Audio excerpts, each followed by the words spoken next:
mong này chơi new free ni buồn sang khắp những hàng kèm đa rõ về kèm đa về thứ cả buồn sang để ga xem lăng cái rõ ra này có mấy cầm đúng hàng kèm nhiệt lệ gấp thêm mong mấy mạ hàng kèm đúng hàng kèm đa về cả buồn sang để ga xem lăng cái rõ đúng rằng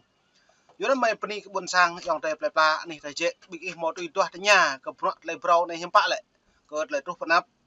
lê trừng bây lần cha tập ngựa ta hiếm bây giờ chỉnh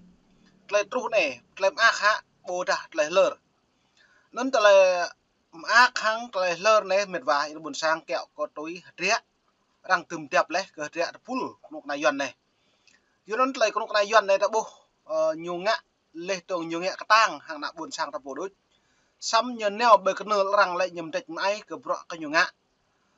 nhầm plư tay hay suy mông xăm pi bằng bọ rằng bố mức cái nhiều ô thôn blend đấy dọc từ buồn sang à nên ta lại này lại mày độ này ta hay buồn bùi này lại mày một tê mông ô yang pehap yang tê pla yang đúng pre lại pehap ke mày này pre xem lăng mày dah hang lại mày mò mắt lại pehing ram dah yutar ban này sebab lại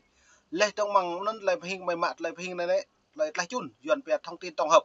gần lại đã buồn sang ta pre xem lăng cơ bọ nhưng pa đang buat nhiều nên nhớ làm lờ đọp lúc pa liền pa tầm pre đi này rồi này có mày mò mạ thông tin tổng quát này lại mày đúng rồi nặng buồn sang để gà ta mau pul mạ pro cả buồn cung chả mấy cơ ta lại rồi cơ Việt Nam nhã số lại phiền lên từng ca một đôi good cơ pro buồn cung chào có nhiều ô nên lại tung lúm hàng lại vợ mạ đang kèm chứ trầm đồng một hạ nhô mạ mững Việt Nam đó đã nhập thực hiện nó cổ pro lên nhã pro hàng lại tum cái cào lại phiền nằm núi lên trong mang non hàng lại ngày lại đạo lên đến Việt Nam hôm nay lại nhung tết tràn tầm nhá cười nhiều em trẻ làm nịch nhưng pa lại tôi đã bộ này lại nhiều hụi cái buổi á là mềm ta đạ này lu cười nhớ ngạ hem cả buồn sang đa nhiều pre mạ prak đa những ngạ buka sang đa lum ta cái lại này xăm lại luôn đủ đủ vua từ nhiều phù hợp duyên nhưng phải duyên gì lại mất bom lo làm chuồng nó nhá tơ nằm nuôi buồn sang lềm nuôi ngạo bố tin tưởng cái nhiều mộng nó như càng ngạ hem mong nó bực gà nhiều đâu nó lấy bộ ngoại giao Mỹ nhiều Việt Nam đàn áp nhân quyền xuyên quốc gia nhiều HR kêu gọi Liên Hợp Quốc gây áp lực để Việt Nam cải thiện nhân quyền nó lấy kinh tế Việt Nam đang dần phục hồi có ta lấy bọ mạ rùa ta hàng lấy mạ bọ bù màu đi pia xăm lấy kinh tế nhớ đã nhập đi hàng lấy một thôn đàn này có ta lấy nhũ đi pia có pro mak kayu dah yang thực hiện có pro mengni nap yang được là lại này còn lại rung cái nhập bổ mrosa ta nhớ prak con ngăn ta làm chữ những bằng lần năm này từ dah yang thực hiện có ta lại này hiểm bạ tùm trầm cái nằm nhớ ban thằng răng lại rằng càng du cái nhớ bằng lần này mà nó có mày càng nhiệt lê lại chun cái dòng tây là mệt vàความđơn xem lăng còn lại video biệm nít có mày ta bởi mày mạ mong ra bởi buồn sang mày mạ mong thông phật lập hình mong anh ít trả trách nhau như thông tin cập nhật hàng ngày nữa lại VOA lại đã buồn sang xem lăng lập hình này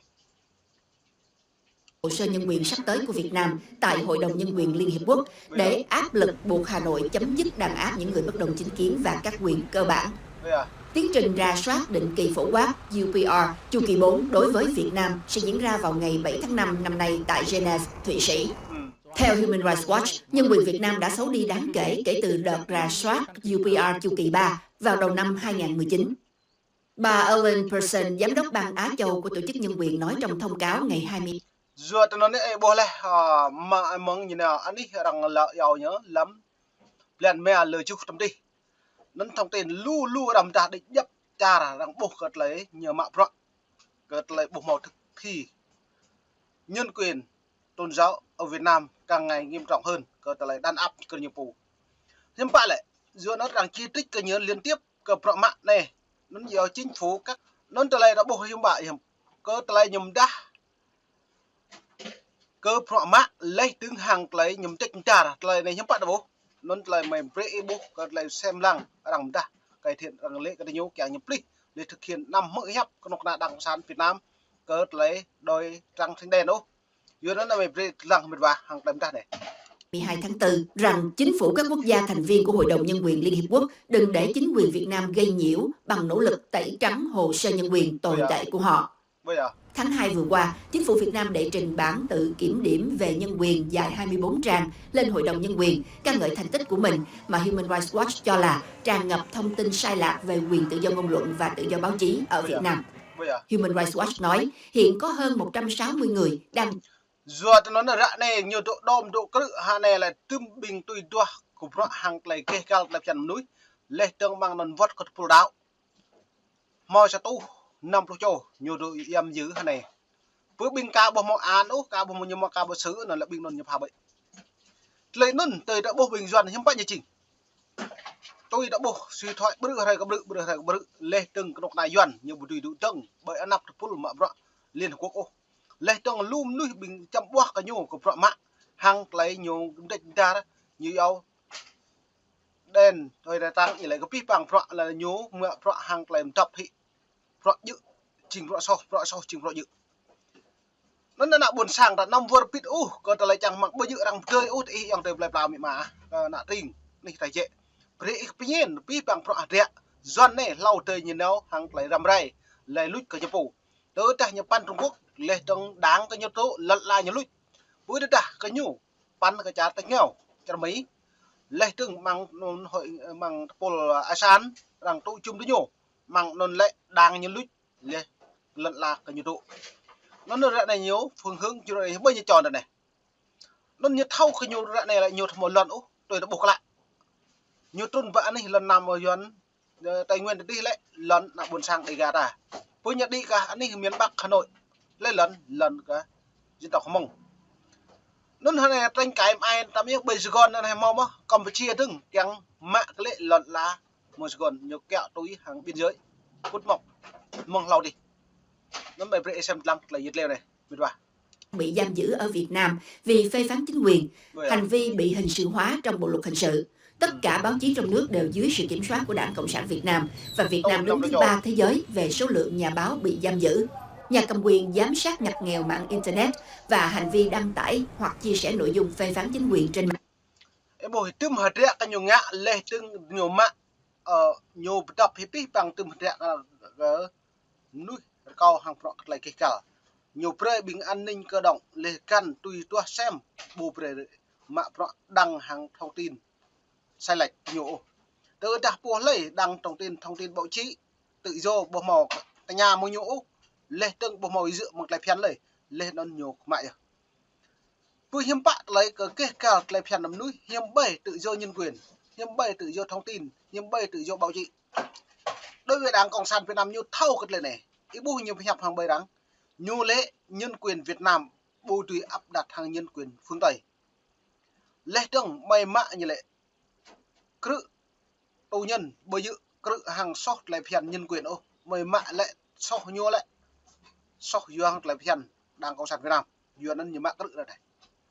duyên nên nhiều đúng tích ta là nào ta biết cái làm plư lệ ta lấy nhiều ngã sát cái đảng nhiều của mình lệ nút này lệ thay buổi này lại tôi nút đớm như mình xăm như một thao can nút này 4.0 này hàng này lưu trang mạng xã hội hàng này làm ít hàng này đa bịt Gmail đa làm ít Telegram đa làm ít WhatsApp đa làm ít Facebook đa làm ít lưu thông tin làm ít